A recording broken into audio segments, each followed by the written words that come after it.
Hello, and thank you for purchasing the Split Screen 2 Shopify section by qwiqode. In this video, I'll be showing you how to use it. With this section, you can add a custom text and a call to action button on top of an image and a video. Let's start by adding an image. To add an image, click on the section Image block on the left sidebar. Once selected, you can add an image from this field. We have some styling settings, and the first option is image dimensions.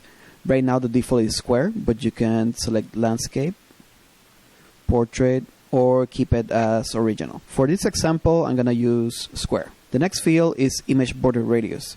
You can add border radius up to 100 pixels. But for this example, I'm going to leave it at 0 because I don't need it. On the next field, we have image max width.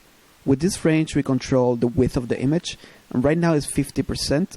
But if you want it to be bigger, you can adjust it in here. Or smaller, it will look like this. The content on the right column will adjust accordingly to fill out the rest of the space. I really like to be 50% because I want to create this effect of two columns. So I'm going to leave it like this. The next option is to expand the image 100% of the column. For example, if you have a video and you select a portrait video, and it's taller than the image, with this toggle you can expand the image to be 100% of the whole left area. Let's go now to the video. On the video you can add a YouTube or Vimeo video, or add your custom MP4 video from your Shopify store. In this example, I'm going to add a video. Okay, on the next field we have video poster image. This is useful in case you want to add a custom thumbnail before the video starts playing. You can add an image from here. We have that option. And then this will be hidden once the user clicks to play it. Next one, we have the play icon. You can add a custom icon in there. And then we have the play icon size. These two fields works only when you add a custom poster image. For example, if I select large icon, I won't see it if this image wasn't here, like this. Okay, so if I add it, I'll have that play icon. For this example, I don't really need a poster image because I will be using an autoplay video. So in this case, I can remove this image and turn on the autoplay option. Okay, the next option is loop video.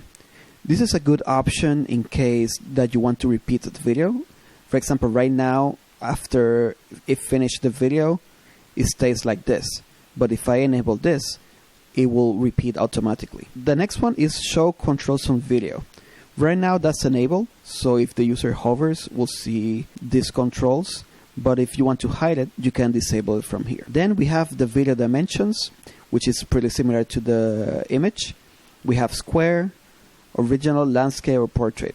For example, if I use landscape, it will look like this. But for this example, I'm going to leave it as square. The last option is video height. Right now, the default option is to be auto, so it's being controlled by the dimensions of the video. But in case you have, let's say, a taller image on one side and you want to expand all the way that video, you can select from here to be full height. Let me give you an example. If this image on the left side was, let's say, portrait, and if we will go back to the video, we'll see that right now the video is expanding 100% of the column. But if you keep it auto, it will stay like this, the original dimensions that you selected from here. For this example, if I use this as portrait, I want to expand also the height of the section on that video. So I'm going to enable it. Okay, cool. Let's add some custom text. To add some custom text, click on section text block on the left sidebar. From here, you can add a title and a text block as well. Okay, you can also add a button URL. Or if you don't want to use a button, you can clear this. It'll look like this. But for this example, I'm going to add maybe a Shop Now button connected to my custom collection. Then we have an option for open the link on a new tab. Right now, as default, is disabled. Next, we have the text area styling. We can add a background color to the text area by selecting a color from here. So maybe I will add something like this. Okay, and you can also adjust the background opacity. Right now the default is half, 0.5, but you can put it up to 1, like this. Okay, but for this example, maybe a little less works for me. Next, we have the text area position. With this, we control the position of the text. So right now, the default is bottom left, but you can add it also to be center, top left, or bottom right. Okay, so you can add it anywhere on any corner or center. On this example, I'm going to use it center. Then we have the text area distant from edge. This is only available when it's on the corner. Right now, because it's on the center, this doesn't apply. But for example, if I have it, let's say top left, like this, with this we control this distance, okay, from that edge. I'm going to leave it on center. Next, we have the text area max width. By default is 33%, but you can adjust this depending on your content. Then we have the top padding, bottom padding, and horizontal padding. Now, the padding is the distance inside the area. For example, we're controlling this 10 pixels from the text from the top of this section. But if you want, you can add more in here to give it more room. The same at the bottom, okay? And then we have the same but for mobile, okay? And down here, we have the text alignment. Right now, everything is on the left inside this box, but you can also select it like this or right. We also have the same for mobile. Then we have the styling for each element. You can style the section title. You can add a color in here. And if you like, you can also use a custom font and use it from here. Okay, let's say maybe this one. Then you can also add a custom font family that you have installed in your theme. For example, if you loaded a font, a Helvetica, or any custom font, you can put the font name in here. Then we have the font weight.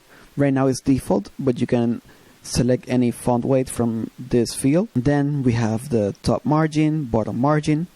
For example, we have that padding, but you also have this option to add even more margin. Okay, the same with the bottom. You can add more room, but maybe I don't need so much distance, so I'm gonna leave it like this. Then we have the font size, like this. You can select it. Then we have the line height. The line height is the vertical distance between characters. In this example, you won't see it because it's everything on one line. But in case you have, let's see, something like this, more than one line, with that field, you'll select that distance. If you have it at 0, it will grab whatever line height you have for the titles on your theme. But if you need to adjust it, you can control it from here. I'm gonna remove this. Then we have letter spacing. With this field, we can control the distance of the characters, but horizontally. For example, if I adjust this like this, you'll see that it's adding space between those characters. On this example, I don't need it, so I'm gonna leave it at 0 because I really like the distance from my theme. Then we have the same styling settings for mobile. After those settings, we have the text block styling, which is this text right here. So maybe I'm gonna need it to be white as well, and the font size to be a little bigger. Then we have the button styling options. The first option is margin top. So if you need more space between these elements, you can adjust it from here. Okay, maybe like this. Then we have the padding, which is the space inside the button. Right now it's 20, but you can adjust this accordingly to make your button bigger. And next we have extra styling options. The first one is border radius, which is the curve outside. You can adjust it in here like this. And the next one is border width. This is in case you have a border color. You can adjust it from here. And then down here we have the button colors. You have the text, background, and the border. At the end we have these hover colors, which is the color when you put the cursor on top of the button. Maybe for this example, I want to add the color of my brand like this. And maybe I don't need a border width, so I'm gonna leave it like that. Okay. And then on hover, maybe on hover I want to be inverted, so the background color is white and the text color is this color. Okay, cool. Now let's go to the section settings. On the section settings we have extra styling options. The first one is the gap between media elements. Right now they're next to each other, but if you adjust this, you can add a gap between them. Okay. And then we also have the layout option for mobile. You can select it to be image, text, video, image, video, text. For example, if I put it on mobile, you have here image, video, and text. Okay, so you can select the order that you like from this field. To change the order of the elements on desktop, you can use drag and drop on the blocks order. For example, the video is on the right side right now, but if I put it before the image, the video will go to the left side. On this example, I really like the video on the right side, so I'm going to keep it on that position.